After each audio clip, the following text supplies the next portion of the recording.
அனைவருக்கும் வணக்கம். வருகின்ற செப்டம்பர் மாதம் 12 மற்றும் 13ஆம் தேதி திண்டுக்கல் காந்தி கிராமத்தில் நடைபெறவிருக்கும் அரசியலுக்கான பயிற்சி எங்கள் பெண் அமைப்பும் நல்லோர் வட்டமும் முன்னெடுக்க உள்ளது.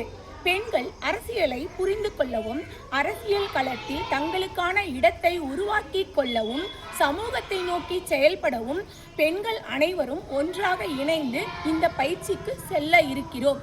அனைவரும் வருமாறு அன்போடு அழைக்கின்றோம். பெண்கள் என்ன பண்ணுறாங்க இப்போனா, ஒரு உதாரணத்துக்கு சொல்கிறேன் பாருங்களேன். ஒரு ஊராட்சி மன்ற தலைவராக இருக்கட்டும், வார்டு மெம்பராக இருக்கட்டும், பெண்கள் என்ன பண்ணுவாங்கன்னா, தன் கணவரை கேட்காம எந்த ஒரு விஷயத்தையும் அவங்க செய்ய முடியாது. ஒரு கையொப்பம் கேட்டால் கூட என் கணவரை கேட்டு போடுறேங்க அப்படின்னு தான் சொல்லுவாங்க. ஏன்னா அவங்களுக்கான சமூக சிந்தனை இல்லாமல் குடும்ப அமைப்புலேயே இருக்கிறதால வெளி உலகமே தெரியாமல் இருக்காங்க.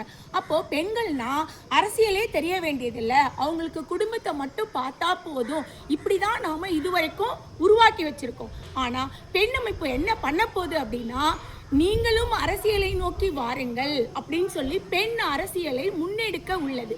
இந்த பெண் அரசியல்னா என்ன அப்படின்னா, பெண்கள் மட்டும் அரசியல் செய்வாங்களா? அப்படி கிடையாதுங்க. பெண்களும் சரிபாதியா இந்த மக்கள் தொகையில் இருக்கும். ஆனால் சரிபாதி பெண்களும் இந்த அரசியலில் சேர்ந்து நாம் சமூகத்தில் செயல்படுகின்றோமா அப்படின்னு நினைச்சு பாருங்க.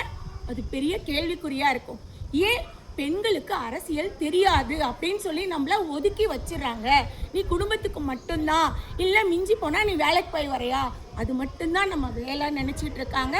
கிடையாது. பெண் அரசியல்னா என்ன அப்படின்னா, பெண் அரசியல் என்பது ஒரு தாய்மை நிறைந்த அரசியலாக இருக்கும். அதுக்கும் மேலே அறம் சார்ந்த அரசியல்.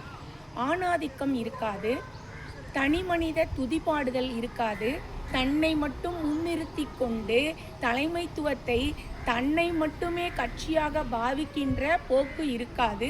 இது மக்களுக்கான ஆட்சி, மக்களாட்சி.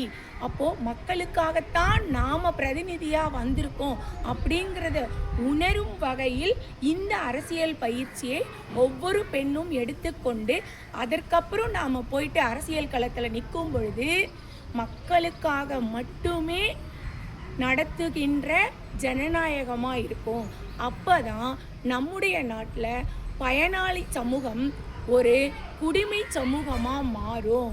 அப்போது மக்களினுடைய உரிமைகள் தெரியணும். அவங்களுடைய அடிப்படை உரிமைகள் தெரியாததால தான் நமக்கு எல்லாம் சும்மா கிடைக்குது அப்படின்னு நினச்சிட்டு இருக்காங்க.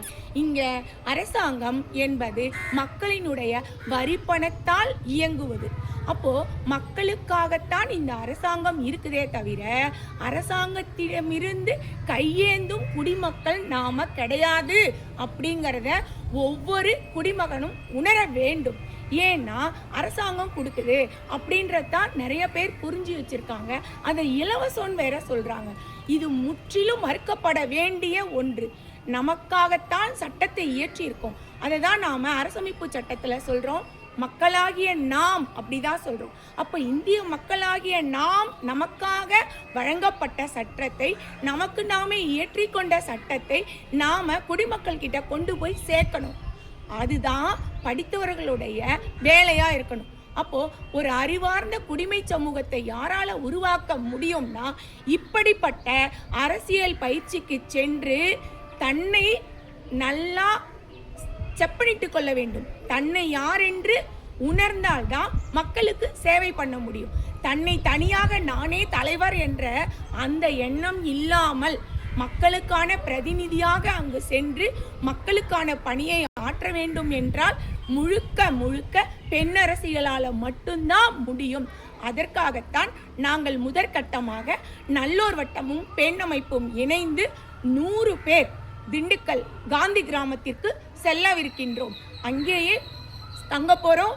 எல்லா சாப்பாடு எல்லாமே அவங்களே தான் ஃப்ரீயாக பண்ணுறாங்க. அப்போது நாம் அறிவார்ந்த பெண்கள் அங்கே சென்று இப்படிப்பட்ட ஒரு அழகான ஒரு முகாமில் கலந்துக்கிட்டு ஒருத்தருடைய எண்ணங்களை நம்ம பரிமாறிக்கிறோம். அப்போ எத்தனை விஷயங்கள் அங்கே தெரிஞ்சுக்கிறோம் பாருங்க. அப்போ மிகப்பெரிய ஆளுமைகள்லாம் நமக்கு பயிற்சி கொடுக்க போகிறாங்க. அதில் ரொம்ப ரொம்ப ரொம்ப முக்கியமானவர் பார்த்தீங்கன்னா எப்பொழுதும் கிராம பஞ்சாயத்துக்காகவே பேசிக்கிட்டே எப்பொழுதும் உரையாற்றி கொண்டே இருக்கின்ற செயல்பட்டு கொண்டே இருக்கின்ற நம்முடைய காந்தி கிராமத்தினுடைய மிகச்சிறந்த வல்லுநராக திகழும் பேராசிரியர் பழனிதுரை ஐயா அவர்கள் தான் நமக்கு பயிற்சி கொடுக்க போறார். இது மட்டும் இல்லை, அங்க சுதந்திர போராட்டத்தில் கலந்துகிட்ட ஒரு பெண்மணியை நாம் பார்க்கவிருக்கின்றோம். அவங்களுக்கு வயசு 100க்கு மேல. அவங்க என்ன சாதிச்சாங்க வாங்க பார்ப்போம். திண்டுக்கல் காந்தி கிராமத்திற்கு. நன்றி, வணக்கம்.